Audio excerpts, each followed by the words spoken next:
The first day this came out, you know, people on Twitter were talking about it. The second day, silence. The third day, Kash Patel responds to it, and I'm sure you saw the tweet on here. Hey, the FBI is aware of recent social media reports in Minnesota. However, even before the public conversation escalated online, the FBI had searched. So he sends this tweet, right? It's dismantled $250 million in fraud, et cetera, et cetera. And then finally, it got to a point that it was so viral that everybody had to cover it. And they barely started covering it yesterday. I don't even think they did on the 29th. I think they started on the 30th. CNN, ABC, CBS, a lot of this other stuff. Has Kash Patel or anybody from the White House reached out to you yet? No, Kash Patel hasn't. Other people have reached out as far as like, hey, do you want to come with us to see what's happening, or do you want to see what's happening? A lot of people have sent me messages on X. I mean, Mike Johnson was talking about it, and J.D. Vance talked about it. Attorney General Pam Bondi talked about it. Everyone's talking about it. I mean, literally the GOP was using a video referencing my video on their Instagram yesterday. The GOP was? The GOP official Instagram account. I mean, look, the vice president responded. This dude has done more useful journalism than any of the winners of the 2024 Pulitzer Center Prize. The VP is giving you, but the FBI hasn't reached out to you at all. No. I mean, there's been so many people that have messaged me, but there's people who are wondering how I got my information from the government, and I've been willing to say, like, yeah, I got it from David. If you want to talk to David, here's David's contact info. But I don't know how the government doesn't have all this information. It's kind of like surprising to me. So you're surprised that the government doesn't have this information? Yeah, they're reaching out to me to figure out what's going on. A few of them are. Really? Yeah. Pretty high officials? Not the high up officials, but the departments.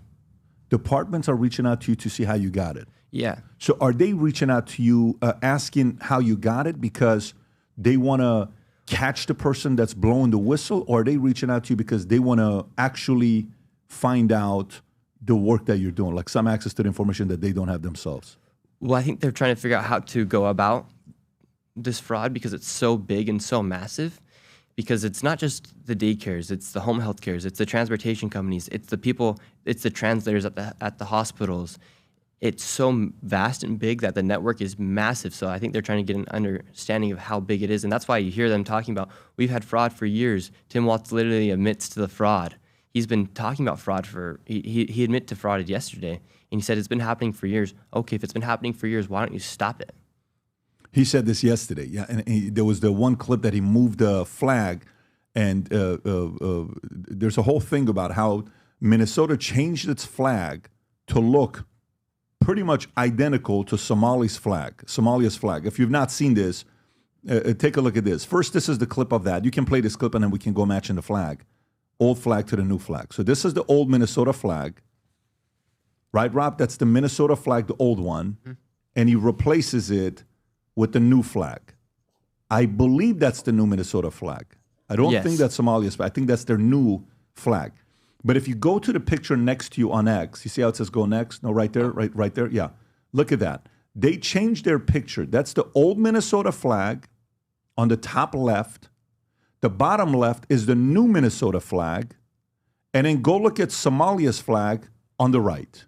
You tell me if you see any similarities. So they changed their flag, Minnesota, nicest people in the world is what they're supposed to be, to the Somalia flag.